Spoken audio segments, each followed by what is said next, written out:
What's up, guys? So my name is Alex Tenjic, and this is my 2017 718 Cayman S. Now, judging by the title of this video, I already know some of you guys are already triggered, but hear me out. I really do love this car, but I do think there are a couple of features and things about this car that can be improved on and that I do dislike. So this is going to be the top 5 things I dislike about this car and that I think can be improved on in the future. Most of this video is my opinion, and some of you guys may disagree with me and may not think it's as big of a deal as I do, and most of this stuff is very little, but hey, I just wanted to get it out there. Maybe Porsche will see this video and think, hey, maybe we can improve on that. So let's get to it. So one of the features I dislike about this car is the stop-start functionality. Now, I know most modern cars have this function, and I'm pretty sure a lot of you guys are not a fan of this function either.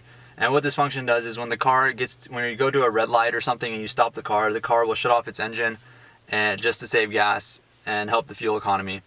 And I do think Porsche implements this very well, because half the time I'm driving this car, I don't really notice that it's on and the car doesn't really shut off that often. There are a couple of faults with it.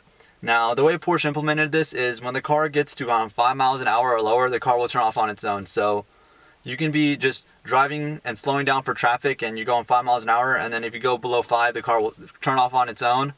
And the problem is this locks up the steering wheel, so you're unable to turn the car. And let's say you're going up a hill and you're slowing down for traffic. If the car turns off, the car will actually start rolling back because it's below 5 miles an hour. So that's an issue as well. And it's also just annoying at stop signs. When you're just slowing down for a stop sign, the car turns off for just 1 second and it turns right back on again. It's just a constant turning on and off. Now, I know what you guys are thinking. Alex, you can just press this button and turn it off and you won't have to worry about it anymore. And that's true.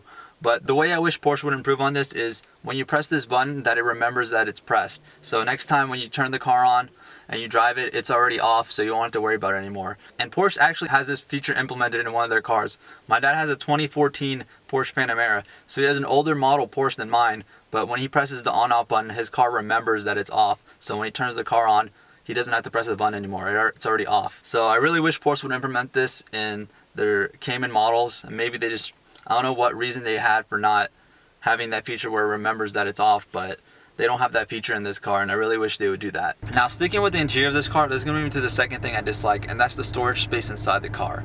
Now, to give it the benefit of the doubt, this car actually has a lot of places to store things, but the issue is all the places it has inside the car are very small. And the main thing I'm complaining about is in this main console area, this main storage unit. It's pretty wide, but the issue is it's not deep enough. You can put your phone in there and your wallet, but that's about it. There's really not enough storage space for really anything else, and I just wish it was a little bit deeper. And there's also some compartments near the door that you can store things in, but the problem is when you close the compartment, there's really no room in there except for just maybe some paper, and that's it. And then finally, there's some storage behind each seat of the car that is actually pretty deep, but it's just really narrow that you really can't fit much in there, and it's also behind the seat, so you often forget that it's there and you don't even think about using it. So honestly, if Porsche just made the center console storage unit just a little bit deeper, it'd honestly be perfect, but it's just not deep enough. All right, now let's get to number 3. Don't get me wrong, the brakes on this car are phenomenal. They help the car stop really well, and they feel great when you're driving on the road. But the one issue I have with them is they produce so much brake dust. You'll drive this car for maybe a day or two and the wheels are covered in brake dust.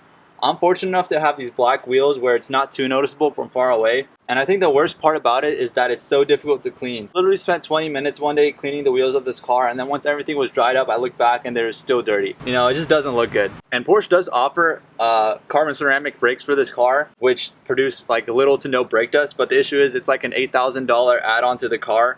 And then I wouldn't even imagine how much it costs if you need to replace the brake pads or whatever on those brakes. So it's probably, the service is just insanely expensive. So it's either you either pick the really insanely expensive brakes or you just pick the regular brakes and just have to deal with the brake dust. All right, now let's get to the 4th thing I dislike about this car, and that's going to be closing the rear trunk. The main issue I have about this is there's not really a good way to close the rear trunk of this car, which is like a really weird thing to complain about, but let me show you what I mean. There's 2 ways of closing the trunk. You can either grab this handle and slam the trunk down, which I'm not really a fan of because I don't like slamming it really hard because I feel like it might damage something. Or you can do this.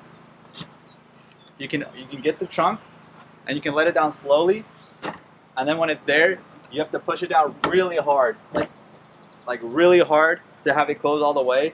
And another issue with this is it leaves fingerprints marks all over the back of the trunk. So there's not really a really good way of closing this rear trunk.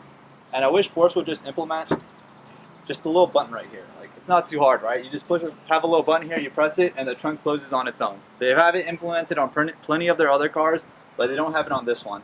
And I don't know why. I don't know if it's for weight savings or for whatever reason, but honestly, it'll be perfect. You just press the button and it closes on its own. Like, that's all you would need. But as of right now, there's not really a really good way of closing this trunk, and I find it really annoying because I use this rear trunk a lot when I'm going to work in the morning. I put my book bag and I put plenty of my stuff back here, and just whenever I'm closing it, I either have to slam it or have to deal with fingerprint marks on it. So that's the fourth thing I dislike about this car. And even when you do that, it doesn't even close all the way, so I still have to press it down sometimes. It's just not fun. Alright, so now this is going to bring me to my fifth and final thing I dislike about this car. And I'm going to kind of put like two in one, because one of them doesn't really have to do with the car, but I'm going to say the sports exhaust and aftermarket scene for this car. To give it the benefit of the doubt, the sports exhaust for this car is actually really good for a stock car, because I know automakers have to deal with like emission testing and making sure they apply to emission standards all over the place, but this is like a $2,000, $3,000 add-on, and honestly sometimes I hear more road noise in this car than I hear the exhaust. It doesn't really do much. It's only in sport mode where you actually hear more of the engine and more of the exhaust note. So I really wish the sports exhaust for this car was a little bit better. I was looking at other exhausts for this car, trying to see if maybe I can upgrade and find something that sounds better, but the aftermarket scene for this car is just really small and there's not a lot out there, and everything that is out there is really expensive. Like exhaust out for this car going for $2,000, $3,000 just for like a catback system, and it's just ridiculous. I just really wish there's more of an aftermarket scene for this car. Maybe I can do more additions to this car, but everything online is really expensive. But yeah, those are all the things I dislike about this car, and I know most of them are pretty small, and this is a great car, so there's not a lot of things to hate about it, so that's why most of them are pretty small.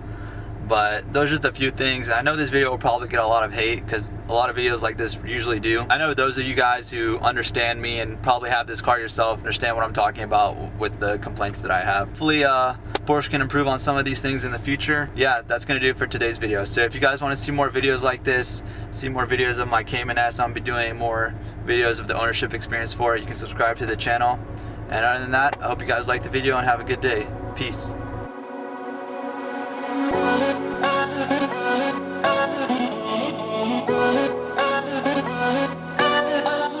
Well,